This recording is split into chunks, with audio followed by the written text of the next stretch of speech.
Go!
you know, I'm one of the coaches over. My name is Neil Asai. I'm one of the coaches with HPD Academy and the Alliance Racing. David Farrar is another one of our guys, and Duncan. If you guys have ever met us at a NASA track day, um, and one of the things we do is we try to use data once people start getting a feel for getting quick in a car. It's hard to feel tenths of a second, half a second lap time improvement. So with the AIM software, we can do a lot of coaching. So unfortunately, I don't have enough data right at this moment to do a great coaching session for Wendell's Daytona of himself, but we'll do the best we can with what we got. So here's Race Studio Analysis 2. This is the software that you import the AIM data into. And then from there, you can make graphs and see what your speed trace and time loss and gains were using this software. So here we see, it might be hard to see with my ultra wide monitor. So you'll just have to trust I ain't lying. I've got one session where Wendell did at Daytona. His best lap was a 226.9. And then this other one right here, he did later in the day, he did a 225.4.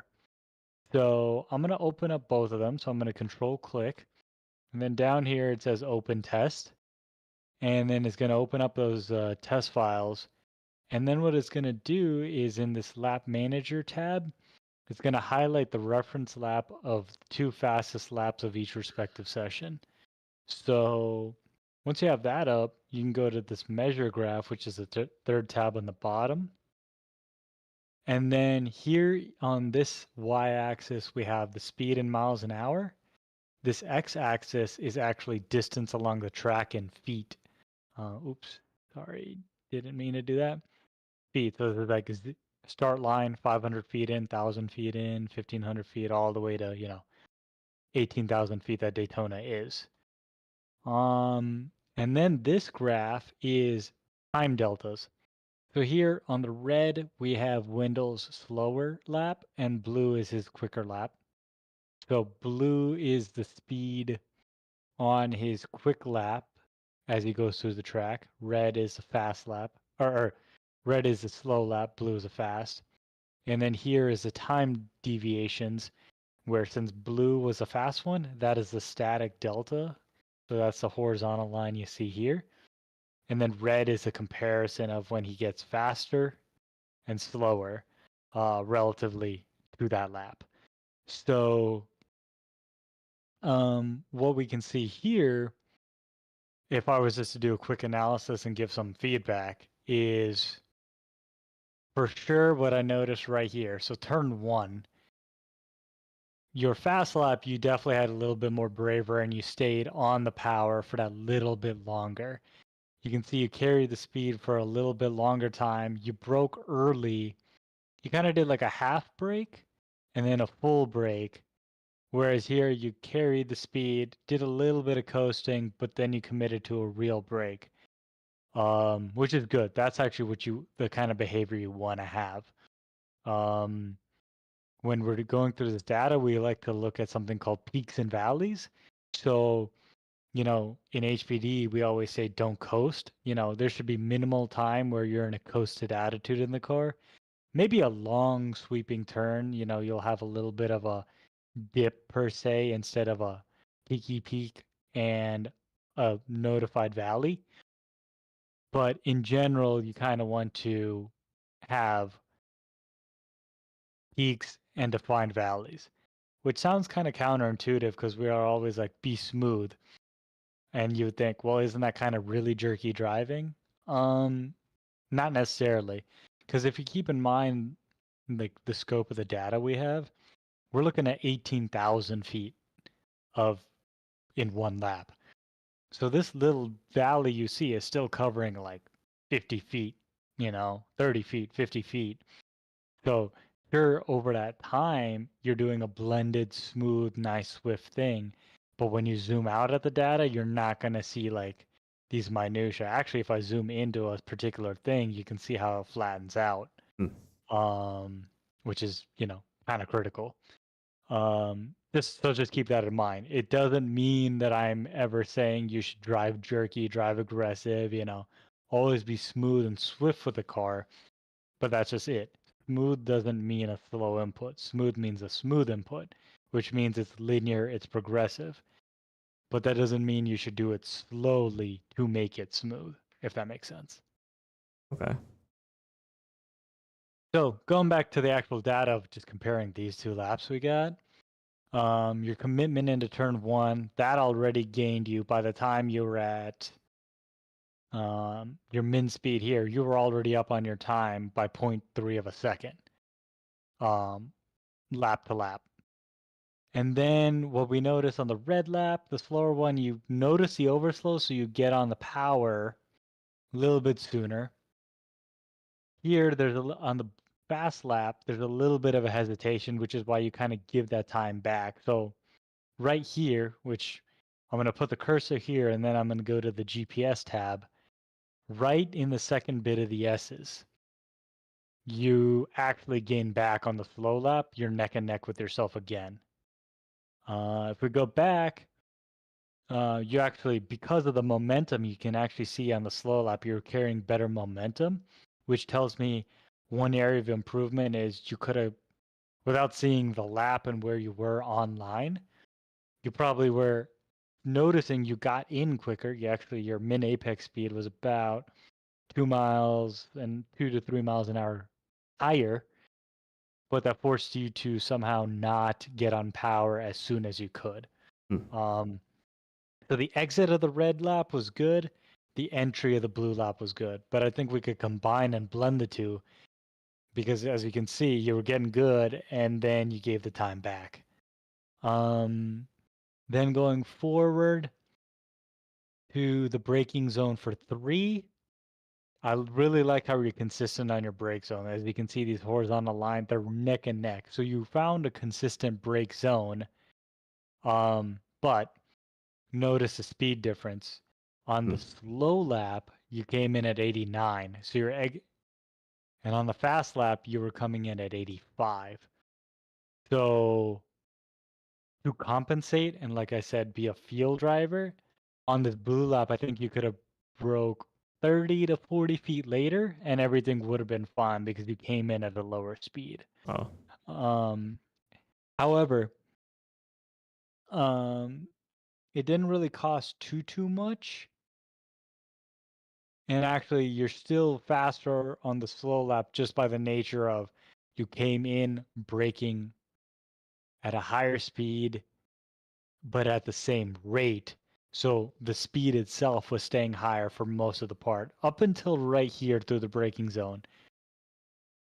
As you can see, if we zoom in, you start bleeding off the pressure a little bit better in the blue line, but you're carrying a harder brake pressure on the slow lap. But then you also realize it and you get off the brakes and start accelerating a hair sooner than you did on the fast lap. Which is also why go ahead. Those arrows are the min speed. That's like the point where okay. Yep. So in this data set, this is your min speed, like what is showing right here. This is the min and the peak of what is essentially screenshotted right now. If we zoom out, this is moves around. That's pretty cool. Yeah.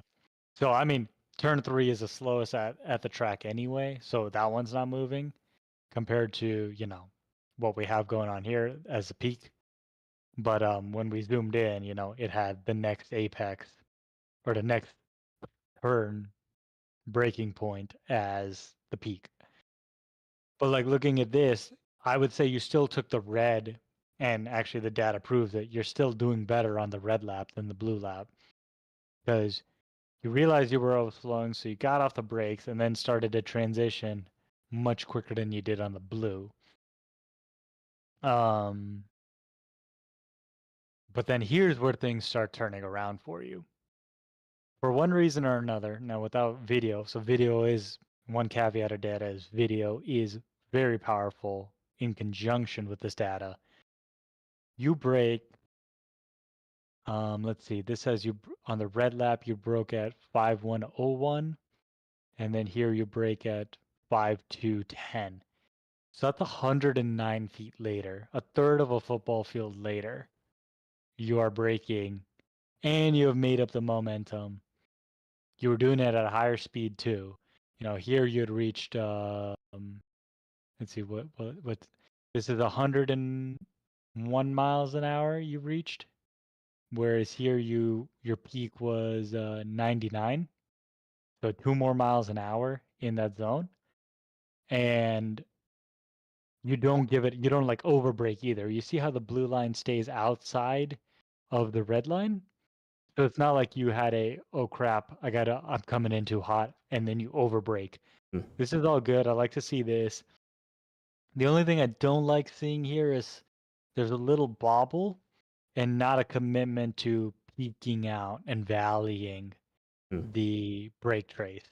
But overall, you can also notice here how the red is going over the blue. That means now the blue lap is getting faster, and actually till the rest of the lap that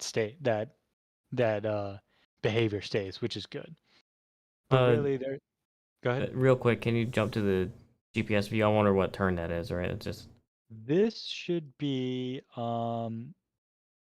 5, but let's look. okay. Yep. Okay. So you're just turning into 5 right here. Um,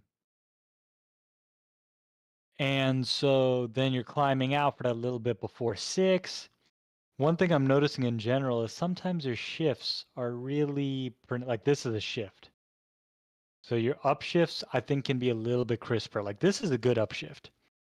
But I think this shift, for example, happens in the S's. Yeah. And for some reason you weren't able to commit. You might have bobbled the shift or something happened because there's some sporadic data showing up right there. Oh, I think so that's my fastest lap, right? Yes. Yeah, I think I remember. I went into I think fifth instead of third. So I was like, oh crap. There's your answer. There is your answer right there. So that costs a little bit of time. Um okay, yada yada. We come back to 5. We know this little bobble. So more like a trail brake. I think you like pulsated the brake instead of just trailing off of them. And you made the apex just fine and then accelerated here. So notice how you have this slight dip back where the slow lap is getting quicker than the fast lap. Notice how you commit and start accelerating on that lap Oh, versus here you keep slowing and then when you commit, you committed, but you overslowed. And we're talking only like 2 miles an hour, but like that's in terms of feet, that was 5755 versus 5785. So this is 30 feet right here, just what I'm hovering within. It's 30 feet. So a whole 3 car lengths almost of, you could have been on power sooner kind of thing.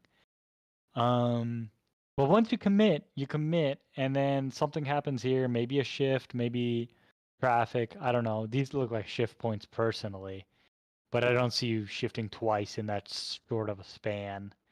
Um, so maybe this is not a shift, but this was. Um, and this is all going into 6, by the way, right okay. before the second bank. Um, but not exactly sure what's happened on the slow lap here, which ate into your acceleration curve, because otherwise this might have even been faster, like following along with the blue. It might have been Um, like a point by or maybe, yeah, because I see a coast and then back on the power. Um, then we have an overslow on the red line, versus a blue. You carry more speed for longer. Apex speed is the same at a later point. So not to get too nerdy for the chat here, but like, how do you like? I should have stepped back and said this a lot earlier. Like, what is the main thing I look for when I see these graphs? If I were to shade in the area under this blue line and shade in the area under this red line, I want the area under the curve of a fast lap will be more than a slow one. So sometimes it's like, depending on if there's a straight or another corner coming up, it'll be like, yeah, you have to give up a little bit on entry, but if your exit is so much better and it leads to more area under the curve, that's going to be the faster thing overall. And you just want to piece those together each lap. Um, so another big thing I'm seeing here, this is the holy guacamole right here, is I think you gave a point by, so you got a little slow on the blue lap, but then you really committed to a braking zone for bus stop. Like this is a huge, huge, huge data point right here. You didn't have to give a point by here, so everything should have been set up normal, happy, and you are 11127 versus 119. So 700 feet later braking. That's astronomical. That's literally astronomical. Differences right there. 650 to 700 feet. So, well, my question would be, there, you had to give a point by on the fast lap here, or some reason you coasted, then got back on the gas. But that still doesn't explain how you were able to break at a higher speed, mind you, 700 feet later than Yeah. this slow lap. And, not to point anything out, another thing I noticed is you really overslowed the bus stop here. And that could be a confidence thing. Next time you come by, so your min speed was 68 and a half on that lap, and then here it was 72. Wait, no, yeah, 71. So 3-4 miles an hour right there. More like 2-3, but still, you were coming in so much hotter. You trailed. I can see the change in the slope here. So you actually trailed into bus stop, and look at the time. Like you were already up on your lap at this point by 6/10, and just on the entry of bus stop, you are now up a whole second. You found a whole second on the entry of bus stop. Just the entry. Forget the, leaving it. Once you leave bus stop, you kind of accelerate at the same point. Gain here, lost a little bit there. You start like tapering off the acceleration. Don't know exactly why. Maybe a late point by or something like that. But you pretty much hold that same gap, that same 1.6 seconds all the way to the finish line right there. So something you did was just phenomenal on bus stop. And maybe that was, this is what I like to see right here. This is a really good take. So if you ever look at that video, whatever you did in bus stop, that's pretty good.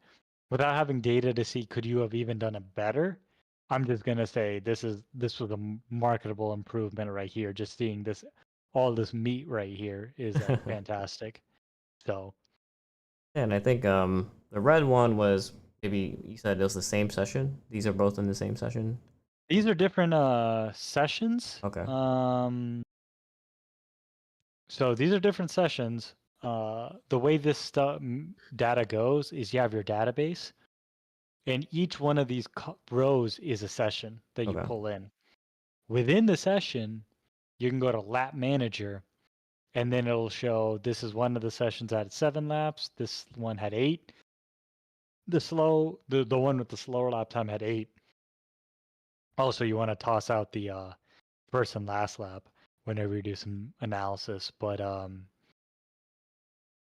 so this is how you would look at lap within a session, and then the measure graph takes whatever you've called your reference. You see how this is yellow, the rest are green.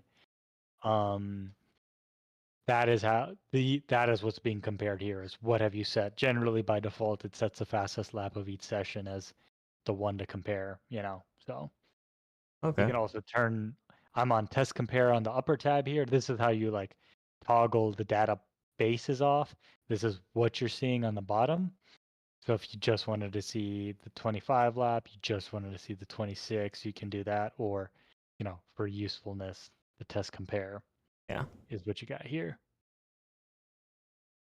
So Yeah. there's Oh, go ahead. No, go ahead, go ahead. I guess you're right. It makes sense to your goal being the area under the curb because it's the highest speed you can get over the longest distances. Just like, I mean, look at that bus stop, right? You're that difference between the red and the blue, and then just looking at the time graph, right? It just ramps up because you're getting more area, right? You're getting more speed over distance. And I think I could kind of explain what happened there. I think I pointed by Modi actually, so that's why I kind of slowed down Hmm. into the bus stop, and then I followed his line through the bus stop. So that's probably why it's way better. Oh yeah, exactly. And having somebody follow, that's the power of that. Um, It's let's just a see. shame that it took me 3 sessions to finally get the entry to bus stop, right? But I mean that's the Mhm. power of the sim, right? Like I feel like I would have been even slower for those 3 sessions if I wasn't on the sim for those 3 days I was practicing, right? Mhm. Speaking of Moni, he got the data in, so now if you want to be embarrassed Oh publicly and man, become a yeah. master, Let's let's do it. I mean, let's go over some talking points. yeah, I guess let me close this out and then get ready. Yeah, go ahead. yeah, you can work while I talk about it. Mhm. I guess maybe what's the uh at what point do you need to start looking at data? Do you think you recommend to people that they start as soon as they can? Is it something that maybe you should learn a few skills first before you get into data? What do you recommend? Um,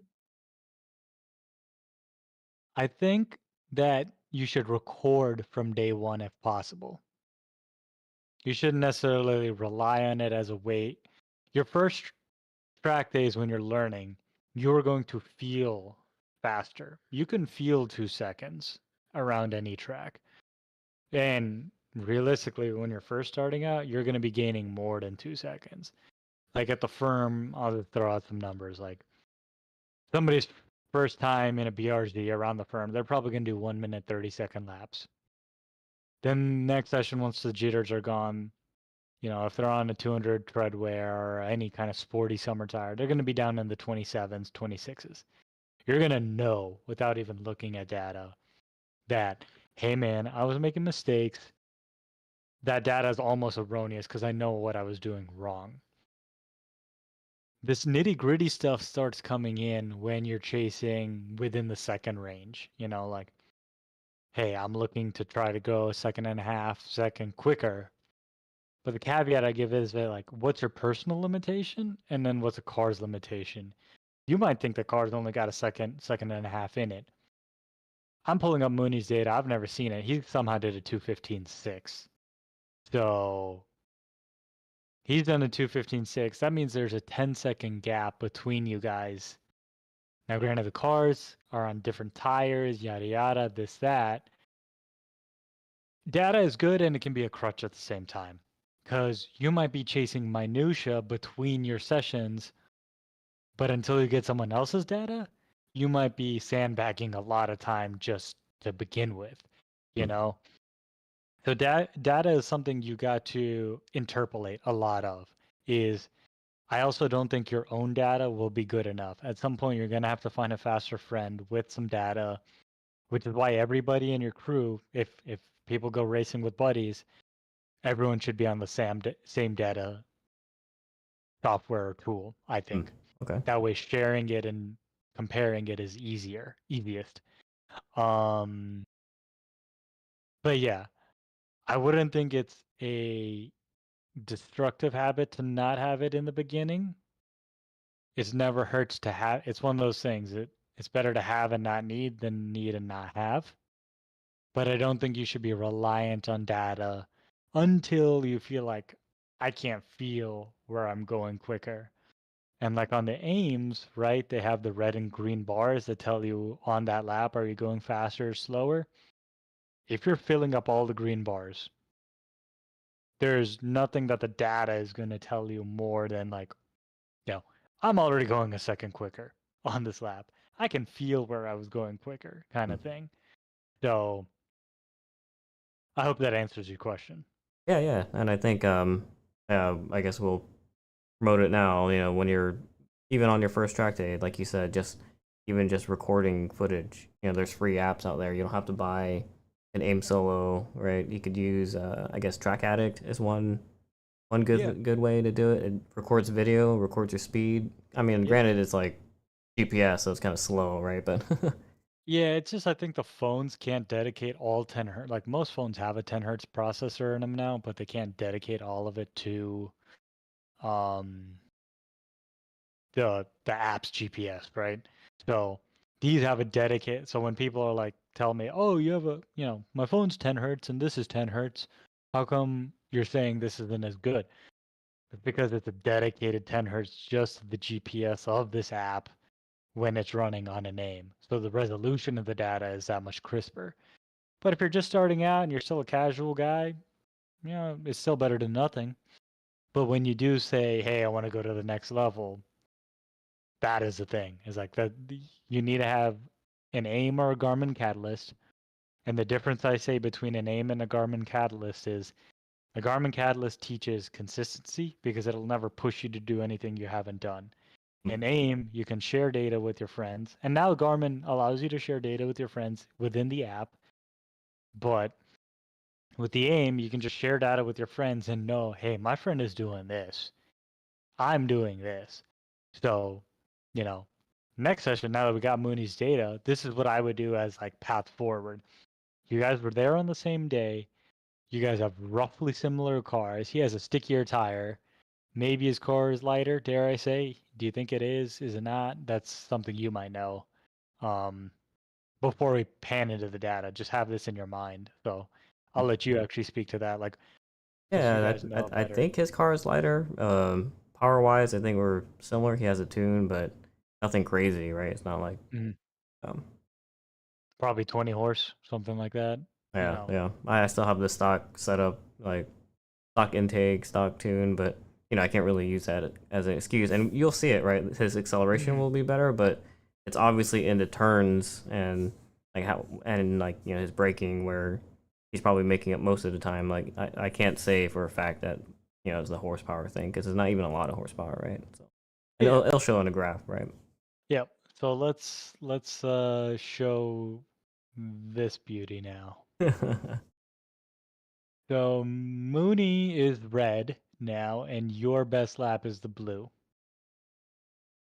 And right away, I'm seeing, just like I was saying, you see this? Very peaky. Hmm. He's on brake, then he's accelerating. There's not much of a gap. So he apexes early. I will call this is when he probably apexed, and this is a concept that might be a little too advanced for now, but I'll try to explain it. This is his maximum rotation point. He has slowed down. So there's a theory in racing that speed and rotation are inverse. You never want speed going up and rotation going up at the same time. So this might have been his apex, but this more speaks to me of this is when he rotated the car. And let's look on GPS where that was. Um, Or right at the tire. yeah, it's not letting me do it with just his crud because I don't have the GPK file. Um, Or if we could use mine. if I turn his off, maybe. Let's see. Close. This isn't as juicy as I would like. Open test. We got the GPS up. Ooh, I don't I'll remember be where. Yeah, that's okay. I'll, That's all right. I'll Yeah. be a harebrained guy. No, I got this. Open this test, and then what we'll do is we'll do something called a GP. Can we do it? Of course, it's grayed out. Can't do it without the GPK file. Okay, it's whatever. We'll try to work through this. Um, long story short, he apexes earlier, and he commits the throttle quite a bit earlier. And yes, okay, so here's where you can see the tune.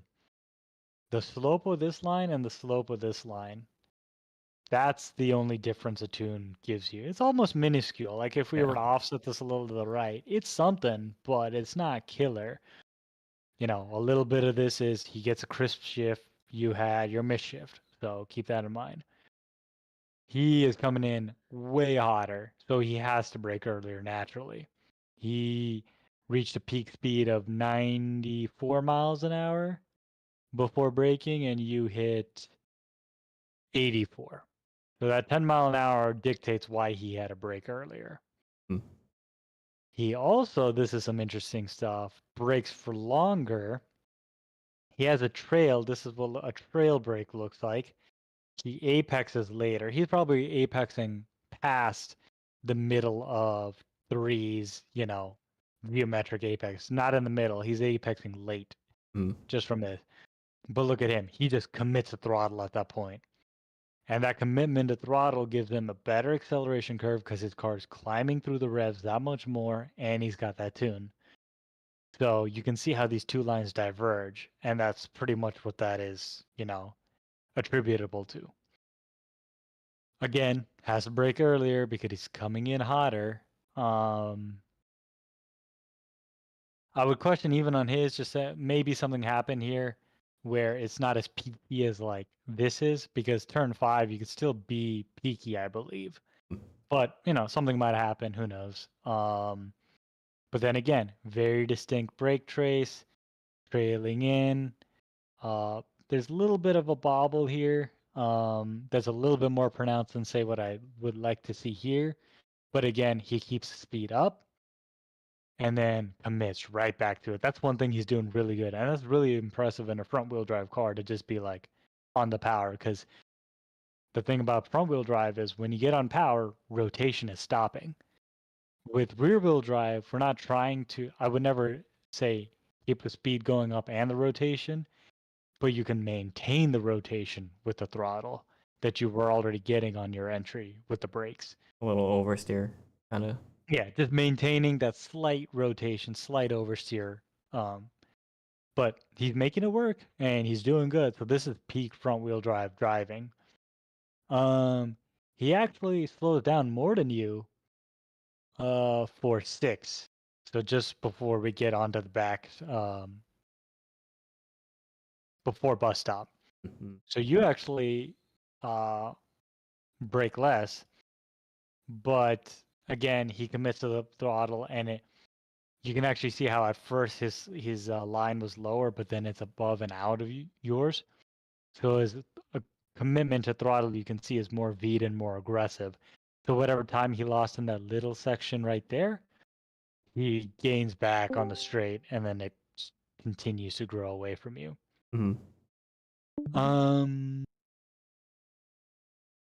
And then, again, way more speed. So he's starting to do his decel into bus stop a lot sooner, but he also finishes it sooner and gets way back on the power. Mm-hmm. And, carries that momentum out through the exit just that much, cleaner. In that case, and then rides the momentum all the way to the finish line.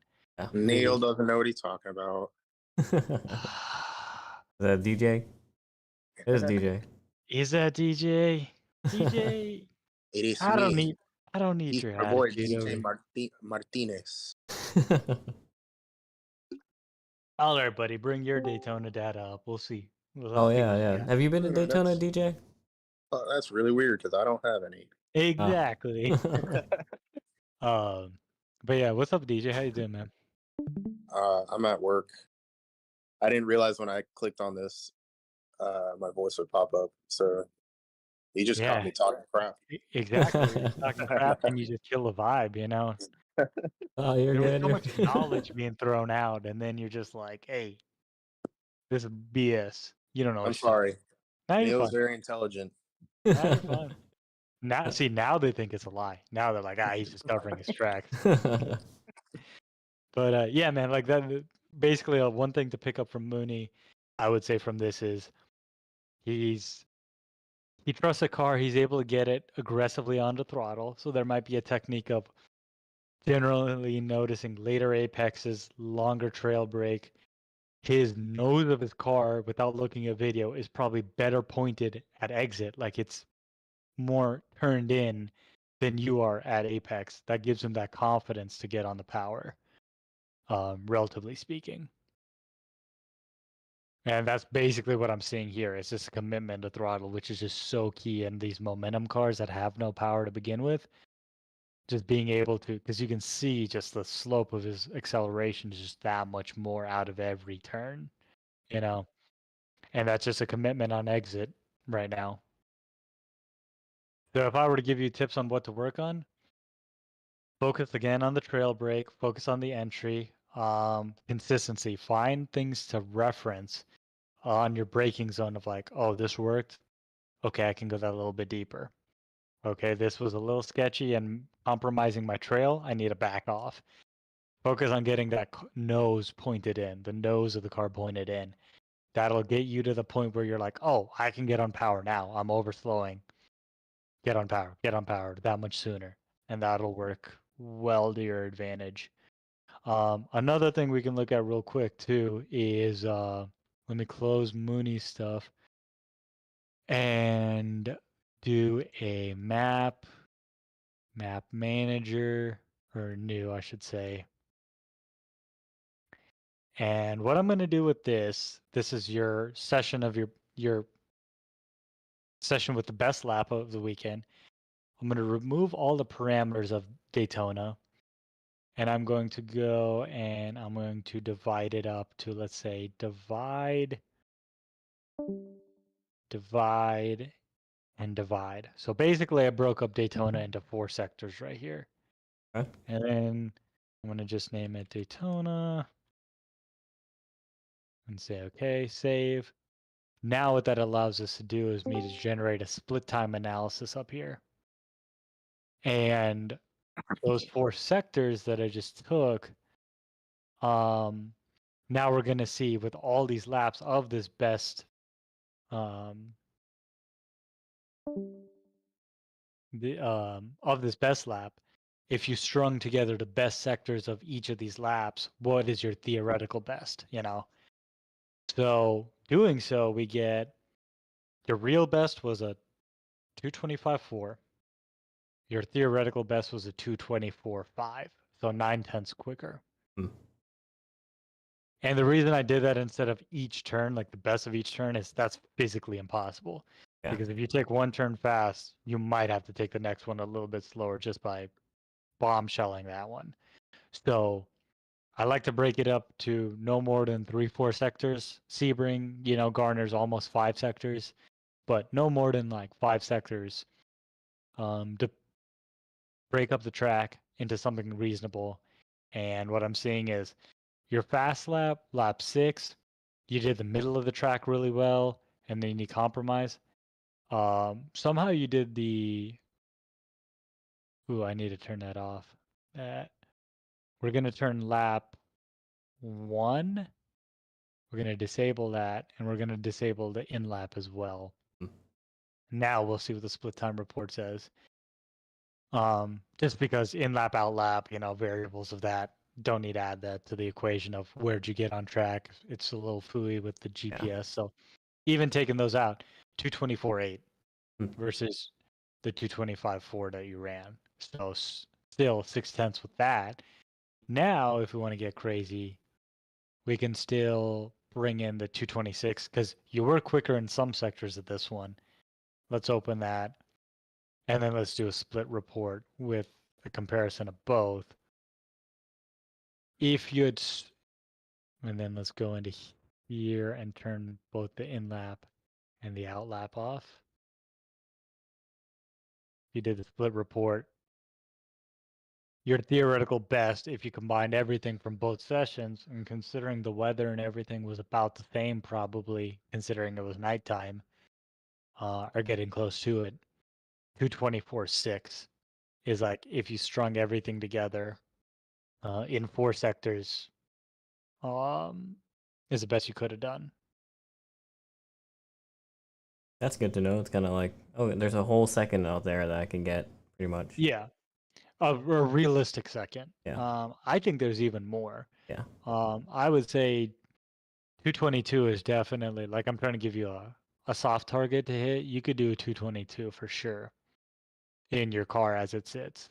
I mean, I want to say 220 is possible too, but somewhere in the 220 to 222 range is like you're cooking. Yeah. So, yeah. Yeah, I think let's go back to the graph real quick. That's pretty good to know though. Yeah, there's seconds to be gained out there, right? Mm-hmm. And when I you going over this, it almost seems like okay, sure, the the steepness is important in acceleration, but that's more of a car thing, right?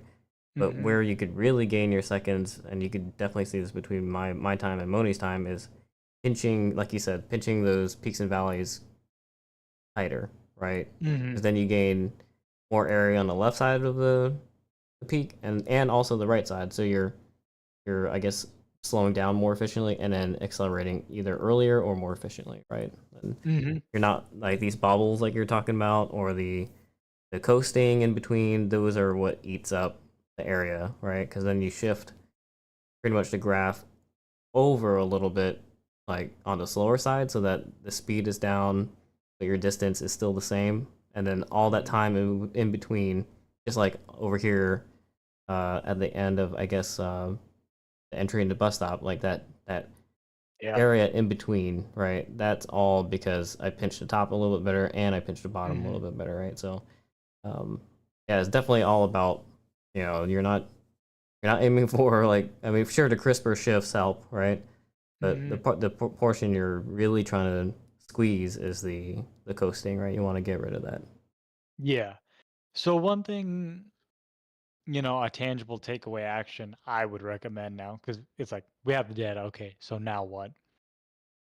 My thing would be next time you practice Daytona on the sim, have a notebook next to you and note down, like, instead of doing 20 laps back to back to back to back, do five hot lap attempts at a time. And note down for each turn, like make a little table and note down where you're braking, where you're turning, what are your references that you are seeing. And then if you get like Mooney's video or Mooney gets on the sim, see where he's doing it and make a side by side comparo. So that way you have something to work to of like, okay, next time I'm at Daytona, I'm gonna brake here and try this out safely. And then I can try something like this. I can try this, yada yada yada. Because one thing I'm noticing here, before you chase lap time right now, I want you to chase consistency. Mm. Because not to brag, but I'll give you an idea for me now with the experience I got. One last thing we'll pull is me at the firm last year versus me at the firm this year. If I open these tests and pull this data, I've got to play a little game with this because the data is a little bit off against itself. So I have to go in lap manager to this one. We can turn those back on. GPS lap insert, previous test, firm selection. Hopefully this works out. Yep. And then let's go. No, that didn't do anything I planned for it to do. Um, I'm guessing maybe the difference is because start finish. finish line change. Yep, Yeah, yeah. exactly. It was all shifted one over, but I can still let me fix it. Oh, this is just a reference app. That's why. Why to make it that? And then we go to measure graph and test compare. Still off.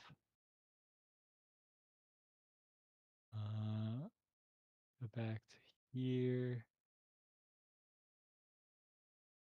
GPS lap insert. Start with the reference. I needed to pull this one. Confirm. All right, there we go. And now we do a measure graph. And then we go to this one, lap manager. And we turn on this lap. instead of this one. All right. Sorry for the faff of that. Oh no, that's good. I mean, like this is oh, it still did it a little bit. Is there like an offset maybe you could do? Yeah, I'm gonna just offset both to the same thing. So we'll do this one. We'll do test database 17 GPS lap insert. Same start finish. Confirm. And we'll say no. So this is a John's strategy to mess you up. Yep. Move the start finish line so everyone's data is. So everyone's data is just off. Yeah. Let's see. When did we go there? Firm new. We'll do that. Firm selection. Continue. Those are already good. Let's cancel exit. On this one, we will do GPS lap insert using that same test, the May 21st Neil. Firm new, confirm. Continue. Okay. And then this is our reference. That's off. Now we go to measure graph. There we Nice. go. Beauty.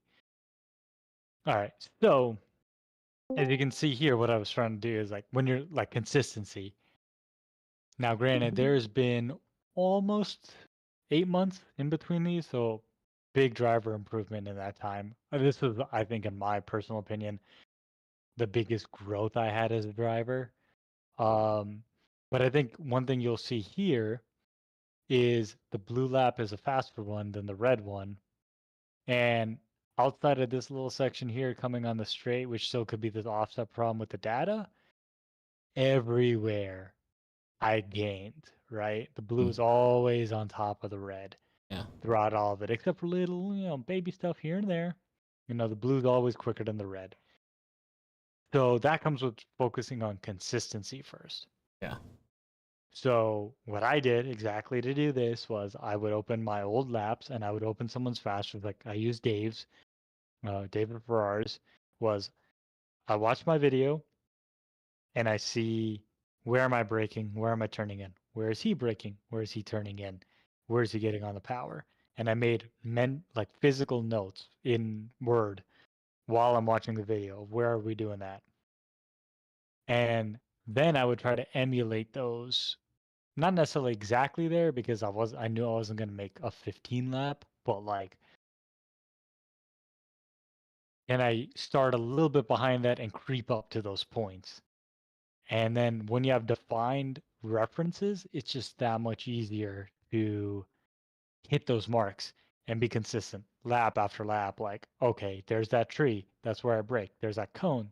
There's that where the concrete changes to grass on the left hand side. This barrier, this odd colored barrier compared to the other ones.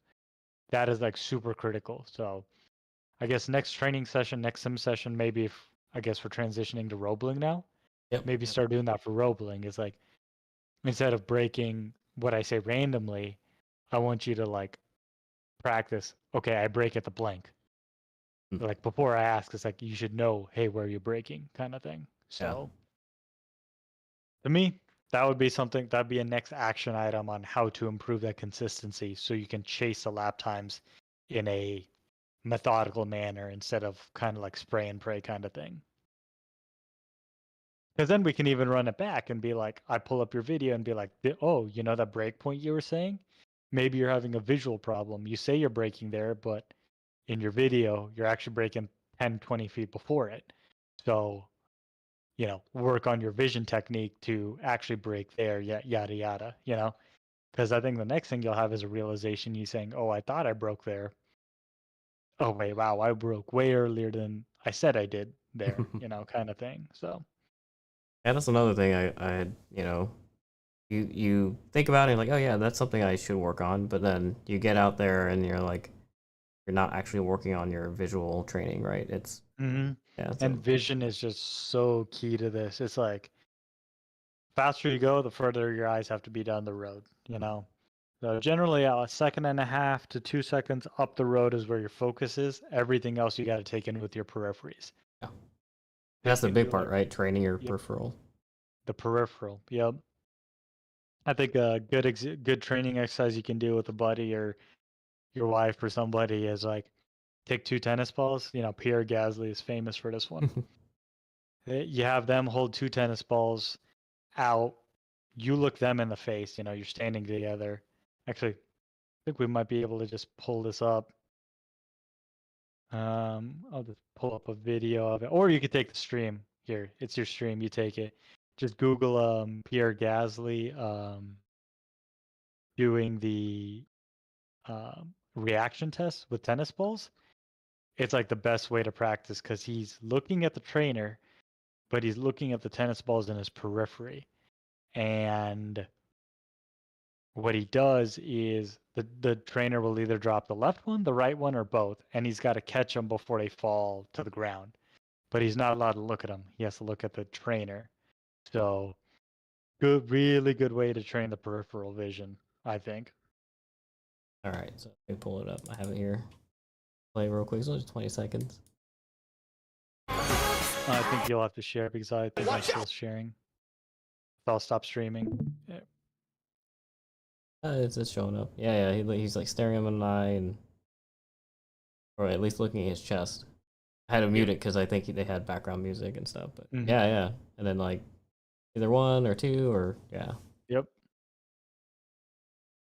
This is like a fantastic trainer because like also it's like it's almost like an oversteer thing, like left, right, which ways things going. You know, it's asymmetrical. You know, you get that feel. You know, this is just one good exercise.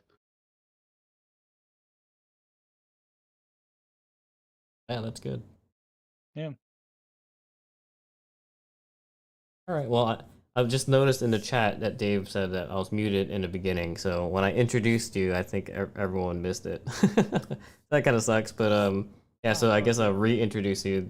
Right now, you're hearing the voice of Neil, and he's a instructor at the firm, and he instructs for NASA. So the guy knows his stuff. And I think I mentioned that you were also into data as a professional like endeavor, right? You work in pretty much in computer stuff and doing data, right?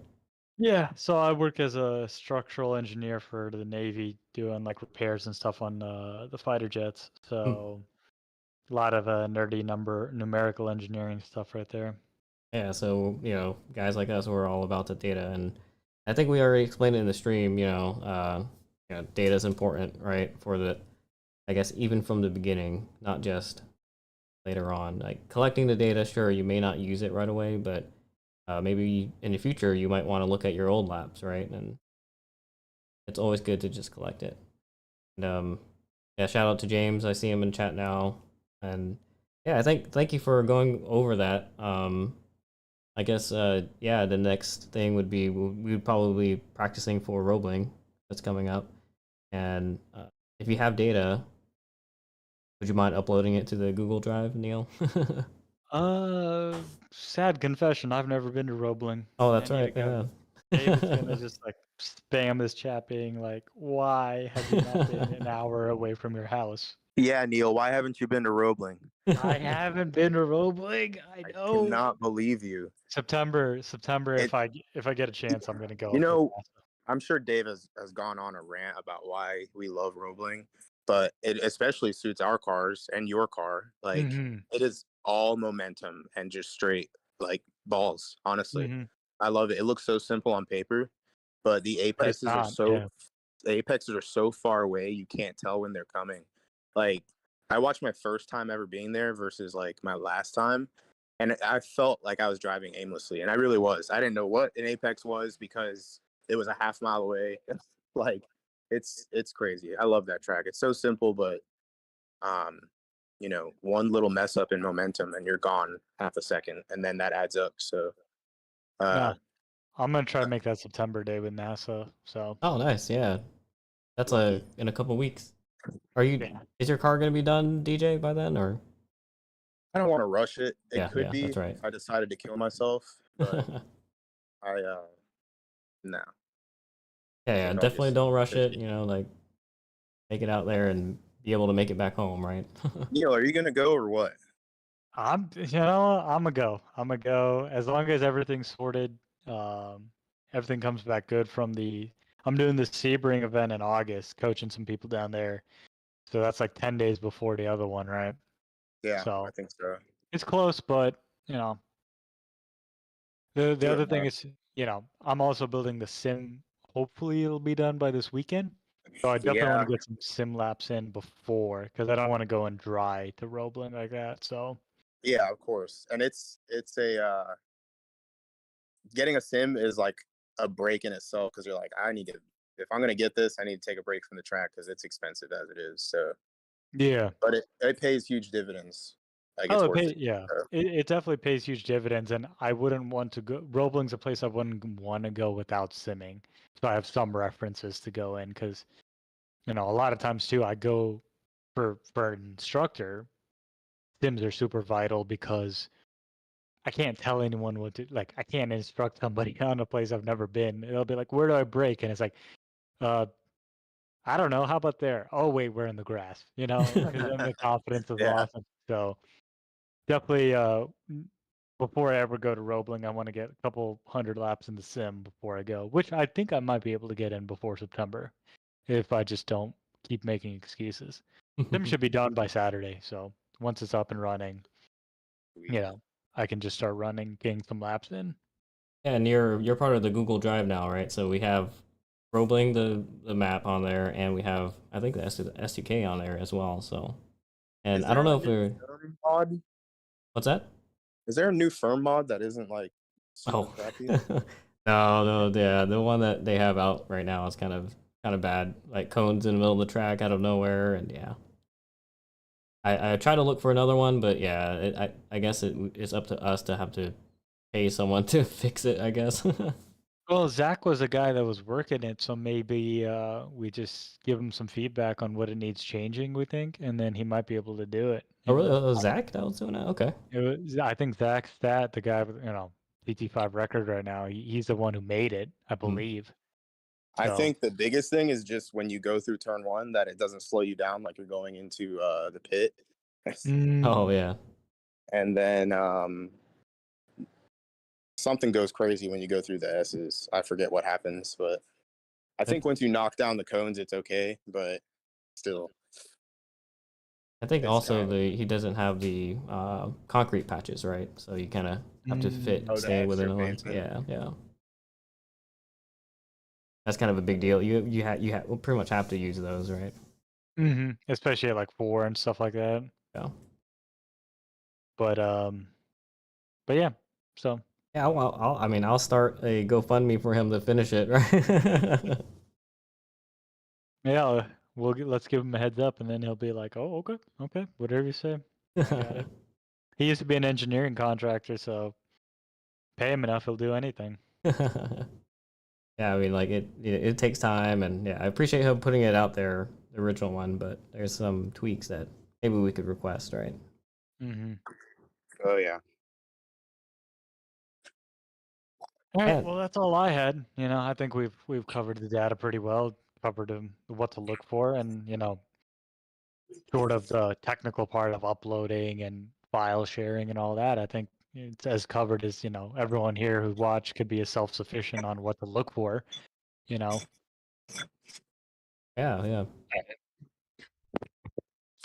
Oh, so Dave actually says in the chat, I don't know if you can see it, an easy fix for that issue, DJ, is to go into the file notes and update or delete out the pit lane so that you just don't have a pit lane. So I guess, maybe he's gonna have to show us how to do that. What do I got to do? Like decrypt it, like MySpace did? I mean, it looks like, I mean, yeah, like, is it like kind of obvious to see? I guess we'll talk to Dave about that, but I guess he figured out a way to do Yeah, it. just ignore him. That goes in one ear and out the other. I Yeah. don't know why. So whenever I update mine, I'll just share it with you guys. I never use the firm, so I'm not. I'm like, I just never fixed it because I never practiced on the firm on Mhm. the rig. I think one of these days I'm gonna try to stream practicing at the firm, just to show that is it's actually pretty decent, but not there's some improvements. Yeah.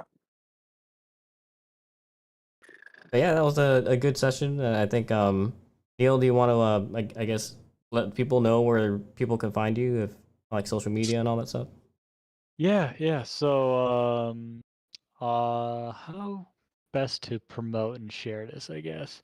Let me share screens, I guess, for a bit, and then I Yeah, can go to share a screen one, go live. So here we got hpdacademy.com. This is us. This is DJ, Dave, Duncan, and I. We do the Alliance HPD Academy thing. Hmm. So if you want to request coaching or any data review, we do trackside coaching. We have post session reviews, which this kind of was like, simulator rentals, and we kind of bring our travel rig sim every time to the NASA events that we can. And then you can rent that. We have AIM rentals, all that stuff. So if you want to, do any of that, check out hpdacademy.com. We also do part sales. We try to help the track community out with parts. So we have the Alliance Racing. I think I'll share this with Wendell on IG, and then he can post a story about it too. But this is, part sales, or it's actually easier to just hit us up directly on Instagram. So we'll just do a post and shout out for all this stuff. yeah. Track tires, we got all these wholesale accounts to help people get the right parts and everything. And then there's a coaching aspect to it too. So Um, Alliance Racing, HPD Academy, and just reach out to DJ, myself, Duncan, or David. We're the ones who really run this stuff. So Okay, yeah, and I could at you guys. I don't know if you had anything to add, DJ, to what Neil was saying. yeah, definitely check us out. We try to do, the best we can with a deal. And I mean, sometimes we can't, steal things. So we can go at bare minimum pricing to match other, companies. But I think Alliance Racing is definitely coming up. We have things that keep coming up that people want, like Nanking tires. That's a really popular tire that's, I think is going to gain some headway here. yeah, And we just started selling those, and Brembo just started selling Brembo. we're So always expanding our lineup. So we got certain rules and restrictions, but we keep the nice thing about this is it's not our day job. So we just care to cater to the track community and help you guys out. It's not our main source of income, so we don't try to bend somebody over to make a profit. We no, just get parts for you guys. We just get it in and out. That's it. So definitely, if you're looking to get some parts, we work with you. We're more on the track community side than we are on the manufacturer side. Let's just put it that way. Okay, yeah, you yeah. guys are just doing it for the passion then, right? Because Yep. I mean, for me, like I talk about this stuff every day, all day already as it is. So what is it more to just talk to somebody about some stuff that they want? And Mhm. I'm sure Neil, same thing. Like we're not making a lot of money off this at all. I make enough to be like, oh, sweet, I got lunch tomorrow, lunch money. Yeah. Like it's not It's not really. our day jobs, so we're just So trying to help out. That's it. it's just cool. It's cool to do, and it's a huge benefit. And networking, talking to people, gaining more car friends, all that. It's all Mhm. good stuff. yeah, and I think that's like the heart of grassroots motorsports, right? It's kind of like nobody. Well, I guess at least in HPDE, nobody's getting paid to go out there and do all this, right? They're doing it for the passion. So yeah, you guys are definitely. I commend you guys for making it easy for the new guys like me to get into the motorsport, right? So yeah, it's definitely helpful to, and I'm so glad that I was able to meet you guys, right? It's kind of like one of those things. Like I tell my viewers, when you go out there, try to meet people, and like even though you're not looking for to get a benefit out of it, but you're looking to at least have a good time, right? And maybe you'll run into people who will help you, and they definitely will. So I always encourage people, when you're out there, sure you go by yourself, but like try to walk the paddock and meet people, right? So Exactly. Yeah. yeah, well, That's a I'll go ahead. Yeah. no. Yeah, actually, I was gonna say that's the thing. To be a good driver, it's not just driving. I feel like you have to be a good self-brand ambassador, even if you're not trying to like be a brand. It's like putting yourself out there with new guys, is talking to strangers that you've never met. Hmm. Being a good wrench, being a good driver, it's all everything, but there's a good community out there to help you do it. No one has all the answers, so don't be afraid to reach out at all. Yeah, I would say this is the most tight knit car community. Like I've been in part of, like the high horsepower guys with the. I mean, not that my S2000 wasn't high horsepower, but like the big turbo guys, and I've been to drag shows or drag races, and like all those. I feel like the road course guys are definitely a tighter knit community. Mm-hmm. Agreed. I just can't look at like it kind of makes me sound like an elitist, but I just can't like leave this community now for anything else because it just doesn't do the same thing for me. Yeah, I agree. I agree. Okay, any final words, DJ or Neil? I guess before we close out the stream. No, man, I'm glad I was able to get in here last second. Yeah, But good stuff. yeah. And I think Kaylee was saying he was practicing for Roebling, so I'm pretty sure he's excited. So I think he's gonna join the stream late, but this is a shout out to him to hey get the data and hit up Neil. Yeah. Oh yeah. Hey, we can get you a name. As part of our thing we do at Alliance. We can get you aims if you need. So, Oh, that's true. Yeah. because it's our tool. It's kind of Yeah, like our go-to tool. I love AIM over, not to talk anything about any other brand, but I love AIM. It allows you to get much deeper than surface level, and you can compare to other people. That's the biggest part. You can compare to other people and see where you need improvement, and it's kind of hard to do that with the other products out there. Yeah, that's I mean, good. So yeah. if anyone needs a solo, hit up the Alliance Racing, right? Yep. Oh, Kaylee is on. So yeah. Well, Whoever, don't be afraid to reach out to me, Neil, about. Um, I'm sure Neil will pick up on Roebling pretty quick. Neil might even ask Dave or me questions about Roebling, but he'll probably pick up on it pretty quick. It's not his first track. So, nobody be afraid to ask us about that track. I've been there probably 7 times, 6 times. So enough to really have a good grasp on it. And my times are okay. So, uh, yeah, don't be afraid to reach out and ask questions about it. dude, now you're just being humble. Just okay. I watched all your videos on YouTube. They're quick. You're quick. Man, lots to learn. Definitely not even close to where I want to be. And everybody can say that. I know it's pretty cliche, but Yeah, okay. He's gonna be out there on September, so he could hit up Neil and maybe DJ. You could spectate or hang out. I might come and spectate and then go get drunk in Savannah. That's always a good time, Bad right? idea. All right, boys. All right. Yeah. That's all I had. Yep. Oh, thanks, guys. I'm gonna go ahead and end the stream. Yep.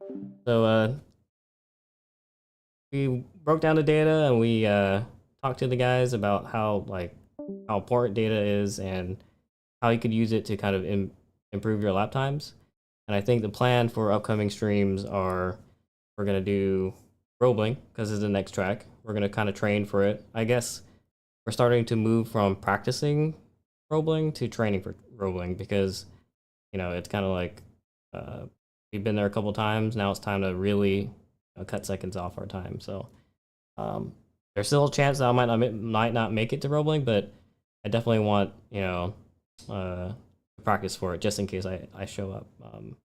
And Haley, like you have Moni, you have Neil, like you have all these resources, and I see you're killing it in the sim. So you're definitely trying to cut seconds in the sim. So get a solo, right? And then you can cut seconds at the track, right? So I guess thanks guys for watching, and if you like the stream, go ahead and like and subscribe.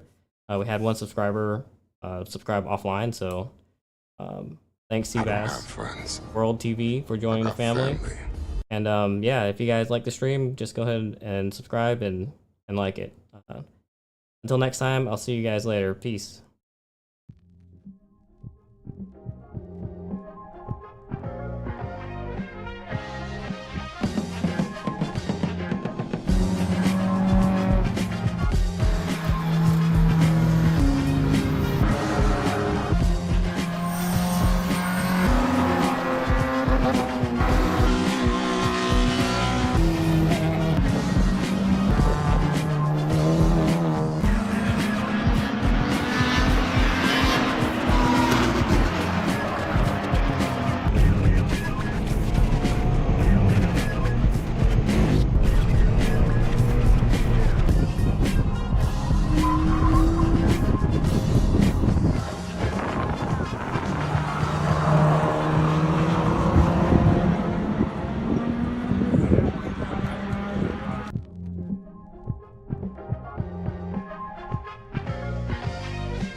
You are wrecking the